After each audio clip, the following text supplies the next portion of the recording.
Hi everyone. So I wanted to show you a little bit of organization that I have in my kitchen, especially now that we're homeschooling. And I know that lots of people asked for organization ideas. So this is kind of the overview. Ignore what's behind them. But these are my ways of organizing for homeschool. And I have just ordered a couple new ones. So in this first bin, I have a little girl that I watch, and I have all of her notebooks and then a couple of my oldest one who's working downstairs. And then in here I have all of my little one's work items. And then here we have some arts and crafts. And here we have some more arts and crafts, but more like drawing type of arts and crafts. Here I have my oldest. This is a fold and file. Sorry, these are all Your Way cubes. In the fold and file, he just doesn't have much, but he carries this upstairs and downstairs because he works upstairs some days and downstairs some days. So I have some pencils on the front that carry with him and a highlighter, and then just his minimal amount of work. He's a high schooler. Most of his stuff is online. Then every morning we start with our devotions. So I have our devotion bag here, all of the devotions on one side, Bible and prayer book on the other. And then we have just some things that they could need, like chapstick or glue sticks on the outside. I actually just ordered a new one. This is a double duty caddy. I just ordered one to match this one.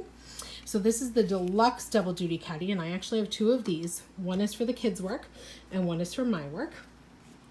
So in the back of this deluxe duty caddy, I have all of Josiah's notebooks, a couple of the baby's stuff, a journal.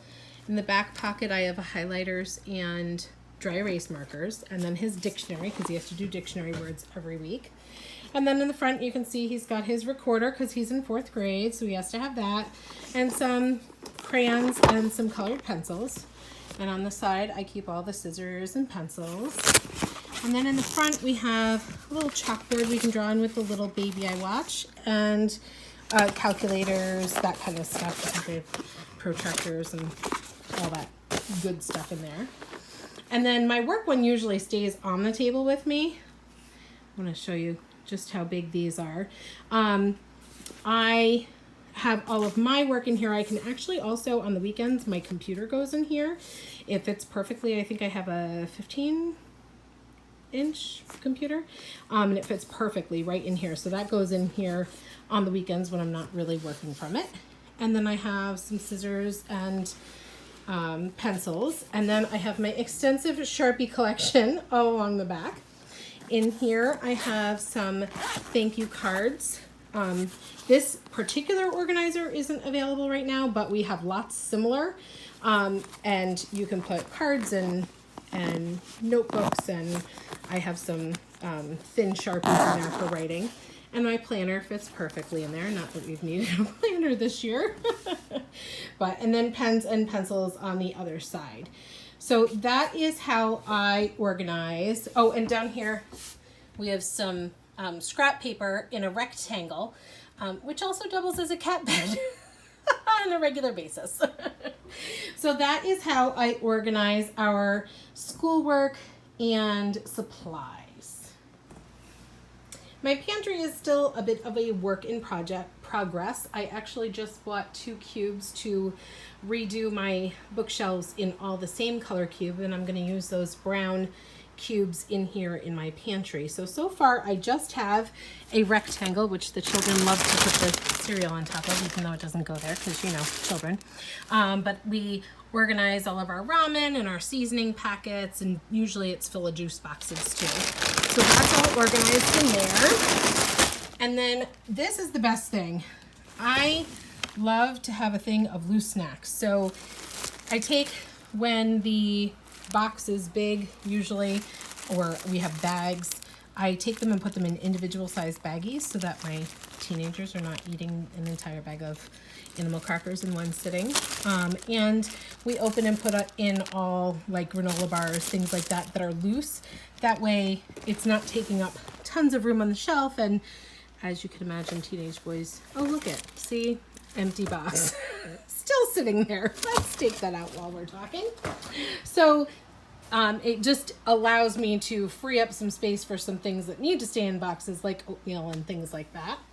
And then up here, this is one of our old junior cubes, but you can see it doesn't really fit the shelf super nice, so that's why I got 2 more of these big cubes. I plan to put all of my baking stuff that is now in a couple of old squares because I have another project for those. So I'm going to combine these 3 shorter bins into the 2 taller Your Way cubes.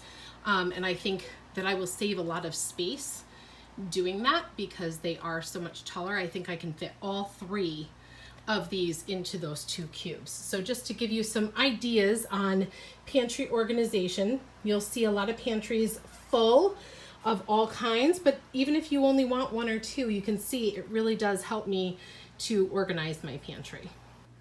Now we are into the bathroom, and I use a combination of our display bins and our rectangles.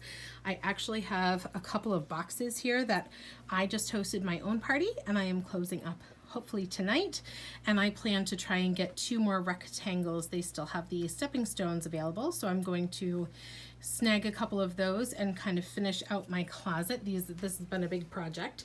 So I have all hand towels and washcloths in one, and then all kinds of lotions and sunscreens and things in that one, and then this one is full of all of our medical stuff. In my other bathroom, I actually also have a double duty caddy with the medic sign on it, and that is our actual first aid kit. And pardon the lighting, but this is probably my favorite.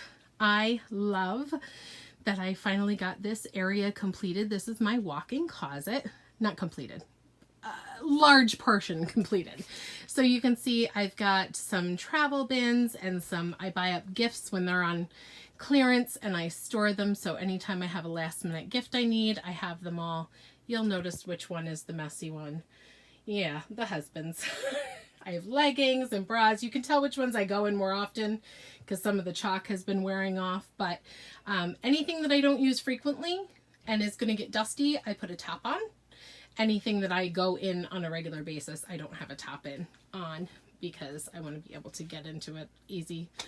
And then I have some display bins over here with just the odds and ends that never have a home in your house. Some things ready to be gifted that don't fit in cubes, and some extra cords and training pads for the dog that she stopped peeing in the house before we used them all. I do also have a couple of large utility totes. I am going to take a page out of Jenna's book, and I am actually going to try this weekend to reorganize some of my stuff because I loved her tip of turning them on at their side. My husband's stuff is always overflowing. So that's my goal, is to get a little more organized. And I do have a couple more cubes, black cubes, that I'm also going to be working on this side of my closet this weekend because, you know, hubby. So the whole closet looked like that before. And now most of it is organized, and I love the way that it looks, with particularly over here, all of our suitcases fit nicely on the bottom and our cubes on the top. So I hope you enjoyed these organizational videos. I am going to post a lot more photos if you haven't already seen them, so check out the page and we'll see you later.